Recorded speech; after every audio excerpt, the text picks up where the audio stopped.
Assalamualaikum warahmatullahi wabarakatuh. Bismillahirrahmanirrahim. Alhamdulillahirabbil alamin. Wassalatu wassalamu ala sayyidina Muhammadin wa ala alihi wa sahbihi ajma'in. Amma ba'du.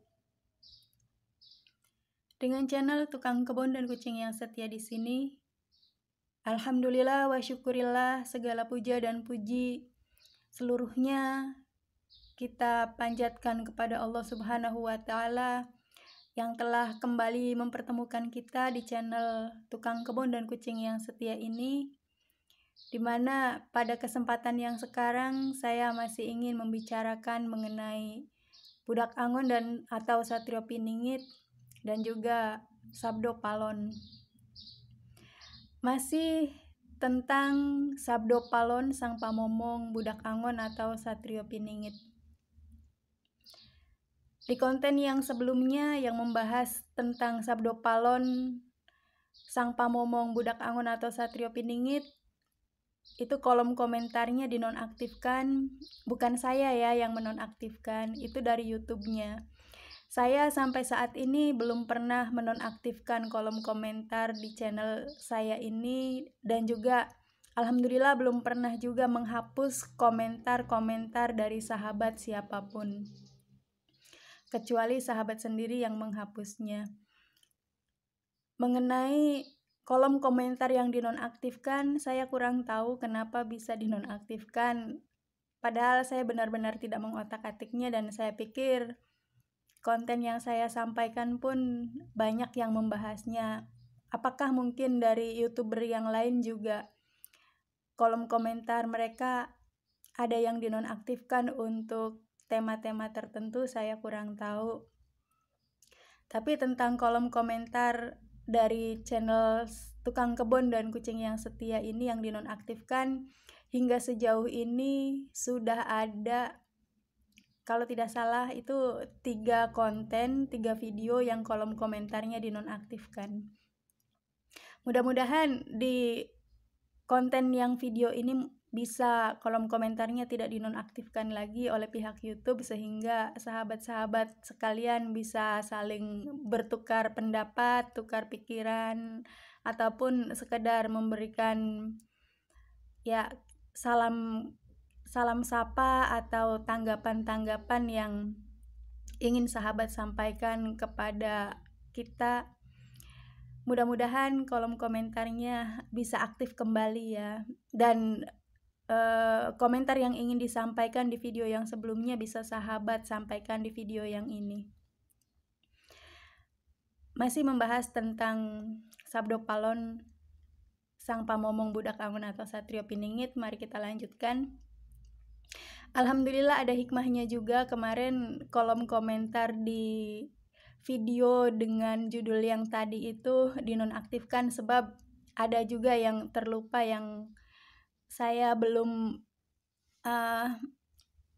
masukkan sebagai informasi bahwa selain nama-nama yang sudah saya sebutkan tentang nama lain sabdo palon itu, ada juga nama yang sangat terkenal yang insya Allah kalau misalnya sahabat yang tahu tentang nama-nama lain dari Semar itu sepertinya akan protes kepada saya dan akan menjadikan masukan nama tersebut di kolom komentarnya, yaitu nama lainnya adalah Ismaya atau Batara Ismaya. Itu adalah nama yang sangat terkenal di dunia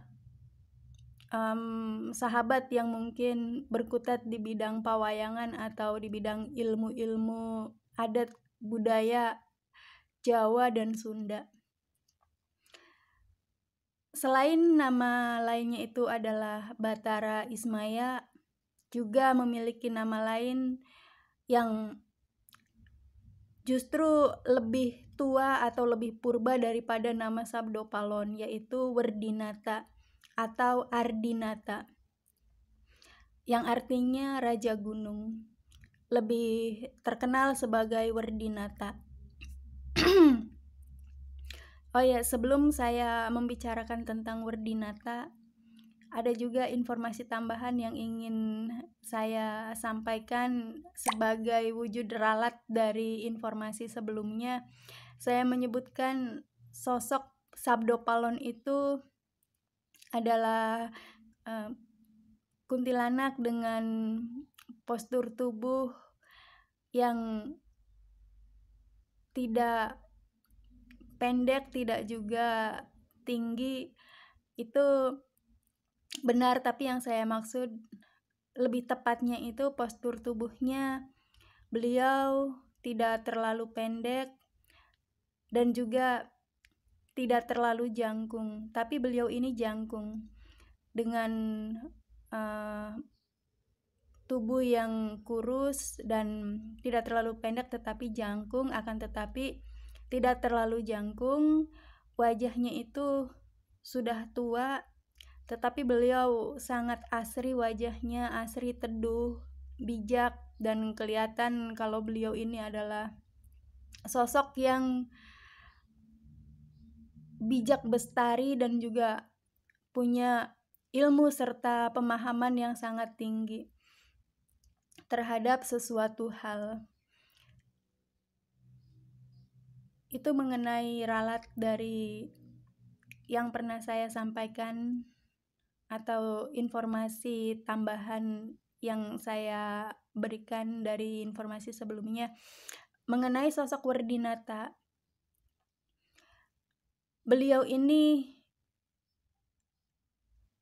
adalah sosok yang sama juga dengan Sabdo Palon, akan tetapi beliau Werdinata diikutkan atau mengikuti leluhur kita, raja dari leluhur kita, yaitu beliau Prabu Banjaransari. Jadi beliau Werdinata atau Sabdo Palon di masa zaman Banjaransari itu justru jauh lebih lama mengikuti raja-raja dari wilayah barat sebelum beliau ini menjadi pamomong raja-raja di wilayah timur. Ya, jelas seperti itu ya, sebab bagaimanapun kerajaan yang muncul di wilayah Nusa Jawa itu berasal dari barat, yaitu dari wilayah Tarumanagara, Salakanagara, terusan berlanjut ke wilayah Kerajaan Sunda, Sundagalu, Pajajaran, baru kemudian menyebar ke wilayah bagian lebih ke timurnya. Nah, pada masa mengikuti beliau Prabu Banjaransari, di mana kurun waktunya itu jauh ratusan tahun sebelum masa beliau Prabu Jayabaya, beliau Prabu Werdinata, raja dari kerajaan alam goib yang menjadi danghyangnya Pulau Jawa, itu kemudian menikah dengan salah satu putri dari Raja Jin di wilayah yang kemudian jauh di kelak masa depannya itu menjadi tempat keberadaan Budak Angon atau Satrio Piningit. Nah, di sini ini ada pertemuan ya, ada garis merah bahwasanya beliau Werdinata atau Sabdo Palon ini sudah tahu di mana tempat kelahiran atau tempat munculnya calon Ratu Adil, sebab beliau memang sedari awal sudah mengikuti beliau Prabu Banjaransari, raja dari kerajaan wilayah Jawa Kulon, dan justru menikahi sosok makhluk gaib yang merupakan putri dari raja wilayah yang menguasai tempat lahirnya leluhur dan orang tua, termasuk juga sosok Budak Angon atau Satrio Piningit, sang calon Ratu Adil itu sendiri. Apabila sahabat penasaran, boleh untuk menyelusurinya. Insya Allah kalau memang beruntung dan bila Allah mengizinkan, insya Allah akan ketemu di mana tepatnya itu terjadi. Dan beliau Werdinata pada masa lalu itu mengalami sebuah kisah yang bisa dibilang disitulah hulu kepahitan kita tentang yang namanya perebutan kekuasaan, yaitu pada masa zaman beliau Prabu Banjaransari. Dan ketika beliau mengalami masa kepahitan dengan Prabu Banjaransari itu, beliau Werdinata atau Sabdopalon bersumpah bahwa beliau tidak akan pernah meninggalkan sosok Prabu Banjaransari, dan secara turun-temurun beliau akan selalu mengabdi kepada keturunan beliau Prabu Banjaransari. Itulah di salah satu konten video saya menceritakan bahwa sosok Budak Angon atau Satrio Piningit itu tidak tahu kalau sebenarnya beliau diikuti oleh beberapa khodam goib yang merupakan warisan dari leluhurnya. Salah satunya kisahnya seperti yang saya ceritakan tadi. Demikian informasi tambahan dari saya. Terima kasih banyak atas segala perhatiannya, atas segala komentar dan juga